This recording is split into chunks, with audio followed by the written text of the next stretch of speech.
नमस्कार, मैं राजेश और आप देख रहे हैं नीति 365। अभी इस वक्त शाम का समय है और यहाँ पाहन महासम्मेलन का भूसूर फुटबॉल मैदान में आयोजन किया गया था। कहा जा रहा है कि 8 तारीख का जो पाहन महासम्मेलन था वो लोगों के दिलों में खटक रहा था। इनको रोकने के लिए बहुत सारा षड्यंत्र रचा गया। अंतोगत्वा सफलतापूर्ण पाहन महासम्मेलन सफल हो गया है और यहाँ 18 प्रखंड से पाहन सम्मेलन में पहुँचे थे लोग।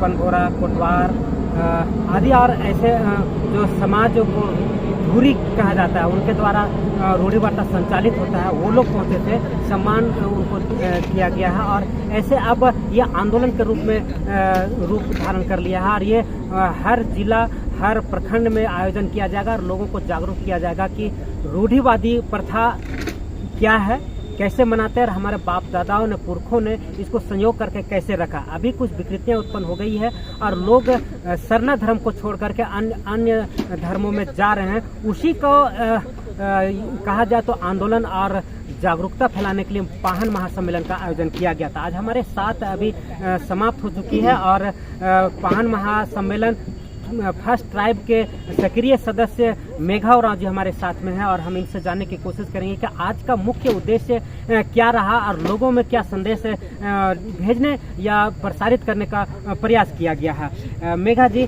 सबसे पहले स्वागत है और बहुत बहुत बधाई हो। पाहन महासम्मेलन सफलतापूर्ण संपन्न हुआ है।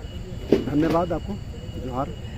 आज पाहन महासम्मेलन के माध्यम से फर्स्ट ट्राइब जिसको कहा जा रहा है उसको लेकर के क्या संदेश देना चाह रहे हैं? देखिए, हमारा संदेश ऐसा है कि हमारे जनजाति समाज में, आदिवासी समाज में जो पाहन पुजारी होते हैं उनको कभी समाज की ओर से या किन्हीं की ओर से सम्मान देने का काम नहीं किया।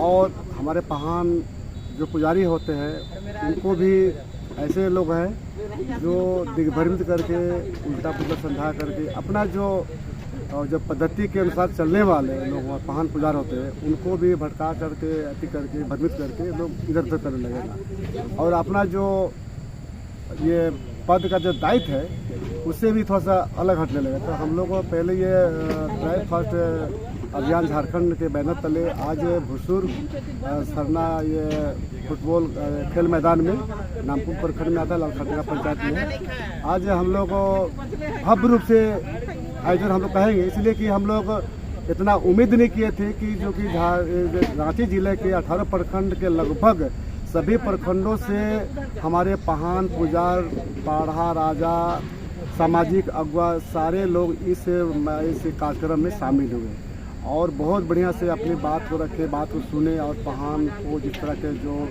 उत्साह दिखा था प्रत्येक प्रखंडों से बहुत भारी मात्रा में आज पाहन लोग, हमारे पुजार लोग, माननीय सम्मानीय लोग शिरकत किए।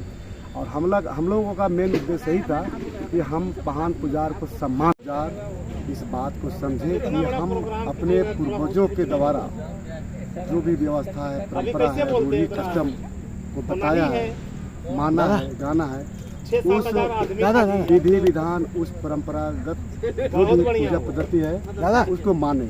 ऐसा हम लोग उस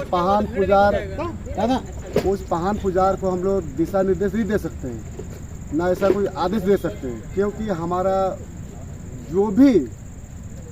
जो भी पाहन पुजार होते हैं अपने मन से, जो अंतरात्मा से जो भी भगवान को पुकारते हैं, जो भी मानते हैं, जो भी स्मरण कर रहे हैं उनके ऊपर है। हम ये नहीं कह सकते कि आप ऐसा मानिए वैसा मानिए, नहीं कह रहे, लेकिन जो हमारा जो पूर्ववर्ती जो व्यवस्था है, जो पद्धति है, जो भी अपना जो आस्था विश्वास है उसके अनुसार चले। अभी हमारे पाहन लोगों में भी गड़बड़ी पैदा हो गया और कर दिया गया है। पाहन जी का हम लोग का उतनी थी नहीं, लेकिन कुछ करने वाले कुछ षड्यंत्रकारियों ने कुछ पाहन व्यवस्था को भी, हमारे पाहन पूजा पद्धति करने वालों को भी भड़का दिया। अब मुर्गी चंगना जो हमारे समाज में बलि देते हैं, सरहुल में 3 या 4 रंगों का मुर्गी के बलि देते हैं, सावन में बकरे का बलि देते हैं वगैरह, मैंने 12 मास का जो हमारा नेक नियम है, कस्टम है, पूजा पद्धति है, उसको विकृति पैदा करके मात्र अभी क्या हो रहा है, कर रहा है सिर्फ प्रार्थना करना। और यहाँ तक कि अगर मसना में जा रहे हैं तो मसना में मोमबत्ती जलवाना, मसना में प्रार्थना करना, ये हमारा पाहन व्यवस्था में नहीं है, हमारे ये नहीं है। हमारा में जो भी अगर है तो हमारे पाहन है, पुजार है, जो सामाजिक व्यवस्था के तहत चुने जाते हैं। अलग से कोई धर्म गुरु पैदा नहीं किए जाते, जो है वही ना उसको हम लोग सिखा सकते हैं, ना बोल सकते हैं, कोई निर्देश नहीं देते हैं। लेकिन कुछ लोग ऐसे हैं वो पाहन जी को भी दिग्भ्रमित करके निर्देश देने का काम करे कि ऐसा करना है वैसा करना है। इसलिए हमारा पाहन लोगों को आज का ये सम्मेलन के माध्यम से हम सब लोगों को जानने की आवश्यकता है। पाहन पुजारी को भी, सामाजिक अगुआ को भी, आम जनता को भी जानने की आवश्यकता है कि हमारा पूजा पद्धति क्या रहा है, अब कैसे हम करते हैं, इसको जानने का था। और जो हमारा जो कस्टम रूढ़ी प्रथा को मानने वाला, जो सरना में पूजा करने वाला, जो अखड़ा में नाचने वाला, जो भी हमारा जो व्यवस्था है परंपरागत है, जो रूढ़ी कस्टम मानने वाला ही हमारा जनजाति हो सकता है। अन्यथा इसको छोड़ करके अन्य जगह पर पर्व त्यौहार मना रहे, कर्माशुल मना रहे हैं या अखड़ा से हट करके सरना से हट कर कर रहे हैं, तो हमारा जनजाति समाज को स्वीकार नहीं हो सकता। आज इस सम्मेलन के माध्यम से स्पष्ट हम लोगों ने निर्देश देने का काम किया है, आगाह करने का काम किया है। अच्छा, ये पाहन महासम्मेलन को कुछ लोग विरोध कर रहे थे और आज रोकने की भी काफ़ी कोशिश की गई, अंततः तो सफलता हुई। कितना मानते हैं कि ये हम लोग को एक पहला जीत, फर्स्ट ट्राइब को पहला जीत हो गई है? जी बिल्कुल, हम कह सकते हैं इसको ट्राइब फर्स्ट अभियान झारखंड को आयोजन को रोकने के लिए कई लोग, कई संगठन के लोग आज ही के दिन सेम डेट, सेम तारीख और सेम नाम मैंने अगल बगल में कर दिया कि मैंने ये भ्रमित होने के लिए, कन्फ्यूजन पैदा करने के लिए, इसको रोकने के लिए, ये कमज़ोर करने के लिए बहुत कोशिश किया। बहुत जगह, कई जगह आज कार्यक्रम रखा है और 10 माइल में रखा है कि इसमें सेम नाम, पाहन सम्मेलन, स्थान, तारीख, सब कुछ की। उसके बावजूद भी हमारे जो 18 प्रखंड के पाहन पुजार के साथ सामाजिक अगुआ, धार्मिक अगुआ, सारे लोग इस मैदान में पूरा मन के भर गए। मैदान हम लोग उम्मीद नहीं किए थे, उससे अधिक यहाँ पर मौजूद हो गए समय हमारे लिए। अच्छा, वैसे लोगों के लिए क्या संदेश देंगे? ऐसे लोगों को हमको ज़्यादा संदेश देने की जरूरत नहीं है, वो अपना काम करते हैं, हम लोग अपना काम करते हैं। कहावत है ना कि हाथी चले बाजार, कुत्ता भूखे हजार है, उससे कोई फर्क नहीं है। हाथी के चाल हम चलते रहे और सफलता हो गई होगा समझ। लाख चाहे कितने विरोध करे, कुछ भी करे, लेकिन ये रुकने वाला नहीं है। आज ये ट्राइब फर्स्ट अभियान झारखंड की ओर ये चल चुका है। अब अगले बार हर प्रखंड में इसी तरह पाहन पुजार सम्मेलन का होगा और उस सम्मेलन के माध्यम से अपना रूढ़ी कष्टा, मुर्गी चगना करने वाला, बलि प्रथा करने वाला, हम जन्म में क्या करते हैं, मृत्यु में क्या करते हैं, शादी विवाह में क्या करते हैं, सारी चीज़ें बताया जाएगा। चलिए, तो देखा आपने, सुन भी लिया और समझ भी लिया।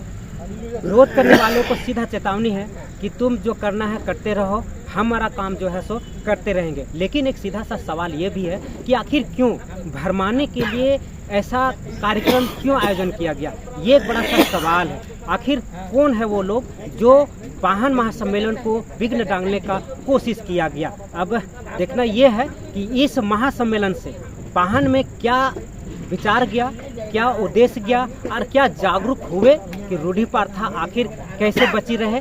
लोग दिग्भ्रमित कर रहे हैं और लोग धर्मांतरित करने की कोशिश भी कर रहे हैं। इस तक काफ़ी हद तक लोग सफलता भी हो रहे हैं। लेकिन अब पाहन महासम्मेलन के माध्यम से जनजाति जाग चुके हैं, अपने रूढ़िवादी प्रथा के प्रति संकल्प लेके गए हैं कि हमें अब अपने पूर्वजों की जो रूढ़ी प्रथा है उसे बरकरार रखना है और हम उसको मानेंगे, दूसरे के कहने पर हम नहीं चलेंगे।